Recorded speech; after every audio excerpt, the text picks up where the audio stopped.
আসসালামু আলাইকুম দর্শক। আজকের এই কন্টেন্টে রাজ চক্রবর্তীর সঙ্গে শাকিব খানের যে একটি সিনেমা হওয়ার কথা, সেইটা নিয়ে আপনাদের সঙ্গে আলাপ করব। আমাকে অনেকে রিকোয়েস্ট করেছেন যে রাজ চক্রবর্তীর সঙ্গে শাকিব খানের যে সিনেমা হওয়ার সম্ভাবনা জেগেছে সেটি নিয়ে বিস্তারিত একটু কথা বলবার জন্যে। তো সেই শ্রোতাদের, দর্শকদের কথা রাখতেই আজকের একটি কন্টেন্টটা। আমি অনেকগুলো কন্টেন্ট ঘাটাঘাটি করলাম। অনেকগুলো নিউজ ঘাটাঘাটি করলাম, রাজ চক্রবর্তীকে নিয়ে একটু স্টাডি করলাম এবং শাকিব খানের সঙ্গে রাজ চক্রবর্তীর কাজ হওয়ার সম্ভাবনা কতটুকু সেটি নিয়ে একটু স্টাডি করলাম। একটা পর্যায়ে গিয়ে দেখলাম যে গত মে মাসে একটি ছবি প্রথম আলো প্রকাশ করেছিল। সেখানে শাকিব খান, শ্রাবন্তী এবং রাজ চক্রবর্তীর স্ত্রী আহ সেখানে আরো ছিল, আহ আরো কয়েকজন ছিল। তো সেই জায়গা থেকে সেই জায়গা থেকে একটা জিনিস খুব আন্দাজ করা যায় যে রাজ চক্রবর্তীর স্ত্রী শুভশ্রী আর রাজ চক্রবর্তী আর শাকিব খান যেখানে একসঙ্গে আছে, সেখানে কিছু তো একটা কিছু তো একটা সেখানে হবে। বিষয়টা ছিল তাণ্ডবের যখন শাকিব খান ডাবিং করে কলকাতায়, তখন এসবিএফ এর কর্ণধার সনি তার দাওয়াতে আসলে সবাই উপস্থিত হয়েছিল তার বাসায়।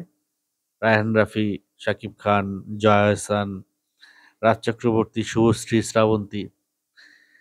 তো এসবিএফ যদি রাজ চক্রবর্তীকে নিয়ে, শাকিব খানকে নিয়ে, শুভশ্রীকে নিয়ে প্ল্যান করে, এইটা কিন্তু আমি মনে করি যে এইটা তাদের একটা সময় উপযোগী পরিকল্পনা। কিন্তু সেই পরিকল্পনায় যদি রাজ চক্রবর্তী থাকে, সেইখানেই আমি মনে করি যে একটু একটু ঝামেলা হতে পারে। কি ঝামেলা হতে পারে সেটা পরবর্তীতে আলাপ করছি। এর আগে বলে নেই যে ভারতের একটা বিশাল আহ, চক্র আছে, যে চক্রটা বরাবরই চাইতো যে বাংলাদেশের সিনেমা ইন্ডাস্ট্রি ধ্বংস হয়ে যাক। দেখেন, কোনো দেশের ইন্ডাস্ট্রি যদি ধ্বংস করে দেওয়া যায়, তাহলে সেই দেশটার একটু অনুন্নত হবে, সেই দেশটার আয় কমে যাবে, সেই দেশটার জিডিপি কমে যাবে। তো সেই জায়গা থেকে বাংলাদেশের সবচাইতে বড় ইন্ডাস্ট্রি হচ্ছে গার্মেন্টস ইন্ডাস্ট্রি। গার্মেন্টস ইন্ডাস্ট্রি তো মোটামুটি পথে বসায় দিছে বাংলাদেশের, সেটা পার্শ্ববর্তী দেশ বলেন বা, আমি কারণগুলো নিয়ে উ- এখানে আলাপ করছি না, যেহেতু রাজ চক্রবর্তী আর শাকিব খান আজকের টপিক।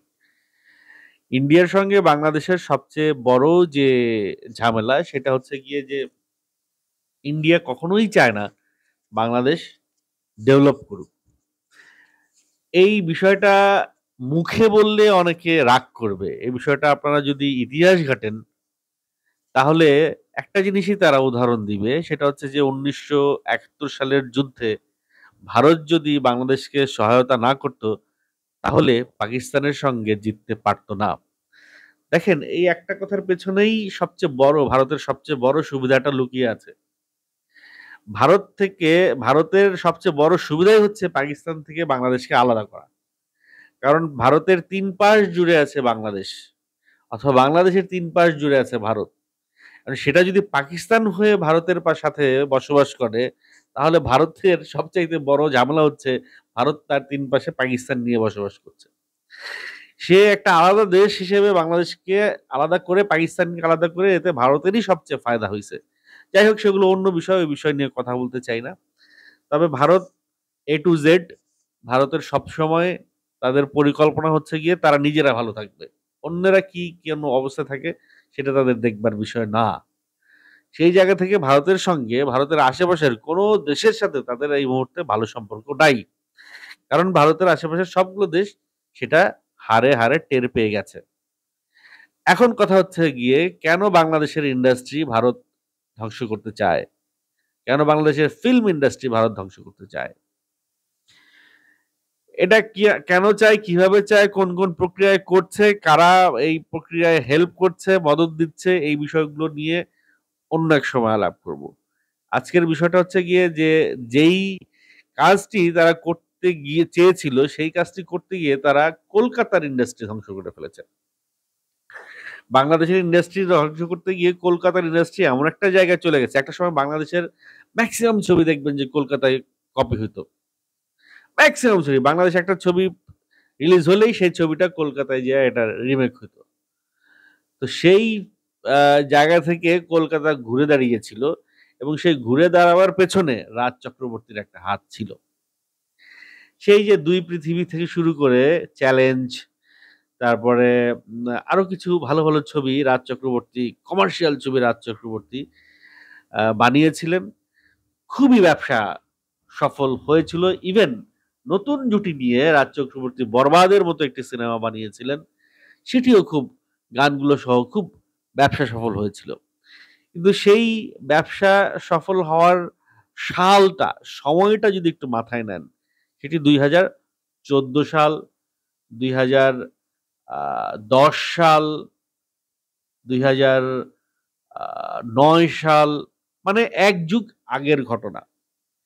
তো ১ যুগ প্রায় ১ যুগ আগে যেই ডিরেক্টর হিট ছিল বা সুপারহিট গল্প দিত, সেই ডিরেক্টর এখন কি সেই ধরনের গল্প মেক করছে? আর সেই ধরনের গল্প যদি সে মেক করত তাহলে কি কলকাতার ইন্ডাস্ট্রির এই হাল হতো? দেখেন ঘুরে ফিরে যেই কথাটা আমি বলতে চাইছি, তারা যে ধ্বংসের দ্বারপ্রান্তে তাদের ইন্ডাস্ট্রিটাকে নিয়ে গেছে, সেই ধ্বংসের দ্বারপ্রান্ত থেকে তাদের ইন্ডাস্ট্রিকে তুলে আনার জন্যে বাইরের মানে আমাদের বাংলাদেশ থেকে শাকিব খানকে নিয়ে শাকিব খানের সাহায্যটা নিয়ে সেই জায়গাটা তারা পূরণ করতে চায়। অ্যান্ড এসবিএফ এখানে একেবারে মানে আ মানে আ ডিরেক্ট বললে এসবিএফ এখানে ব্যবসা করতে এসছে। ব্যবসা যতই করুক, ভারতের প্রত্যেকটা মানুষের মধ্যে একটা জিনিস খুব কাজ করে। তারা কিন্তু প্রচন্ড দেশপ্রেমী। ভারত দেশ হিসেবে অন্য দেশের সঙ্গে কি সম্পর্ক রাখছে সেটা চাইতে সবচেয়ে বড় কথা হচ্ছে ভারতের প্রত্যেকটি নাগরিক মারাত্মক রকম দেশপ্রেমী। সেখানে তারা সবার আগে তারা দেশের ইন্টারেস্টটা ফিল করে। তো এখন এসবিএফ যদি শাকিব খানকে নিয়ে, রাজ চক্রবর্তীকে নিয়ে সিনেমা বানায় তাহলে সেখানে তাদের একটা দেশের একটা প্রফিট আছে। দেশের একটা ভালোর চিন্তা আছে। কি চিন্তা সেটা হচ্ছে দেখছে যে শাকিব খানকে নিয়ে এর আগে অ্যা শুভশ্রী সহ শ্রাবন্তী সহ যে কটাই সিনেমা 'নবাব', 'শিকারী' সহ 'চালবাজ' সহ যে কটা সিনেমা বানানো হয়েছে প্রত্যেকটা সিনেমা দারুণ ব্যবসা করেছে। তো যেখানে জিৎ এবং দেব মাঝে মধ্যে ২-১ টা ভালো ছবি দিচ্ছে, ব্যবসা করছে তারপর আর বাদবাকি সব আ সিনেমাগুলো তাদের ফ্লপ যাচ্ছে। সেইখানে জিৎ এবং দেবের থেকে মুখ ফিরিয়ে তারা চেষ্টা করছে শাকিব খানকে নিয়ে তাদের সেই ভঙ্গুর ইন্ডাস্ট্রিটা একটু মাথা উঁচু করে তাদের সেই ব্যবসাটা ঘোরানো যায় কিনা। শাকিব খান মানেই হচ্ছে গিয়ে সিনেমা সফল এই মুহূর্তে যেই কথাটা প্রচলিত আছে। সেই জায়গা থেকে রাজ চক্রবর্তী, শাকিব খান, আ শুভশ্রী একটা অ্যাটেম্প্ট তারা নিতে পারে। কিন্তু, কিন্তু রাজ চক্রবর্তী কিন্তু ব্যাকডেটেড হয়ে গেছে। তিনি যেই সিনেমা আগে দিয়েছেন, আপনারা একটু খেয়াল করুন। মানে তার মানে এই নয় যে রাজ চক্রবর্তীর সেই বিষয়টা নাই। নতুন করে তার আ কিছু ক্রিয়েট করবার, নতুন কিছু দেবার সিনেমা ইন্ডাস্ট্রিকে বা নতুন করে মানে আবার সেই একটা হাইপ উঠানোর যেই অ্যাবিলিটি তার মধ্যে যে নাই, সেটা আমি সরাসরি বলতে চাইছি না। আমি বলতে চাইছি এই মুহূর্তে যেটা চলছে সেটা হচ্ছে নতুনের জয় জয়কার চলছে। একমাত্র নতুনেরা ইন্ডাস্ট্রিকে বা ইন্ডাস্ট্রির হাল এগিয়ে নিয়ে যাচ্ছে। আপনারা যদি অ্যাটলি কুমারের কথাই চিন্তা করেন, এই অ্যাটলি কুমার শাহরুখ খানকে ৬০ বছর বয়সে হাজার কোটি টাকার সিনেমা দিচ্ছে। অ্যাটলি কুমার তার বয়স কত? ইয়াং একটা ছেলে। বাংলাদেশে ঠিক তেমনি রায়হান রাফি শাকিব খানকে নিয়ে বা হিমেল আশরাফ শাকিব খানকে নিয়ে যে সিনেমা দিচ্ছে, এই সিনেমা কেন বাংলাদেশের প্রথিতযশার প্রবীণ বা এক যুগ আগের ডিরেক্টররা দিতে পারছেন না? সমস্যাটা হচ্ছে এখানেই যে Raj Chakraborty has become a senior person. উনি সিনিয়র ডিরেক্টর হয়ে গেছেন। এখন উনি যে এই জেনারেশন কি চায়, এই জেনারেশনের সঙ্গে এই জেনারেশনের ডিমান্ড কি, এইটার সঙ্গে উনি কতটুক খাপ খাইয়ে নিতে পারবেন, এইখানে আমার কিঞ্চিত সন্দেহ আছে। তবে তার উপর আমার আস্থা আছে।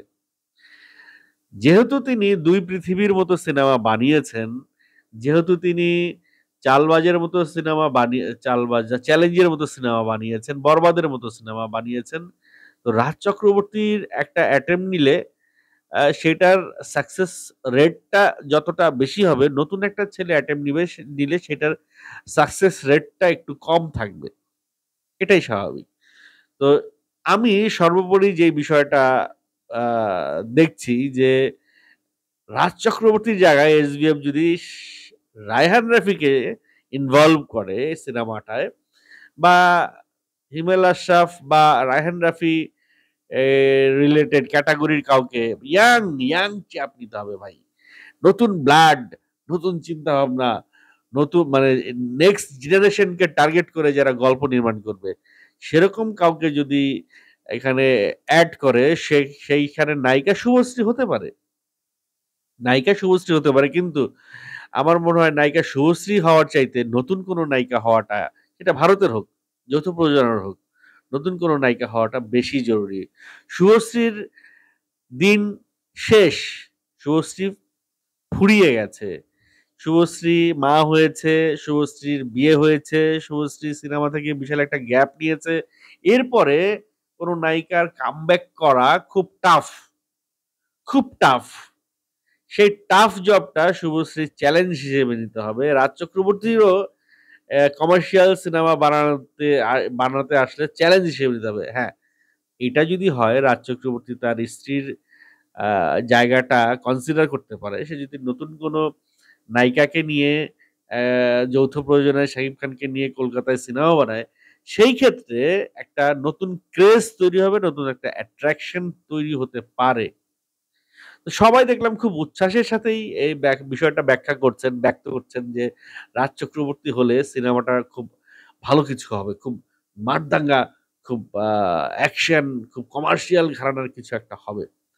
তো আমি বলতে চাই না, রাজ চক্রবর্তী হলে আমার মনে হয় সেই ২০১২ সালে আমাদেরকে সে নিয়ে যেতে পারে বা ২০০৯ সালে সে আমাদেরকে নিয়ে যেতে পারে। হ্যাঁ, সে রিসেন্ট কিছু সিনেমা সে বানিয়েছে কিন্তু সেটা কমার্শিয়াল ঘরানার না। সে 'সন্তান', 'পরিণীতা', 'প্রলয়' এই টাইপের কিছু 'প্রলয়' তাও তো ২০১৩ সালের।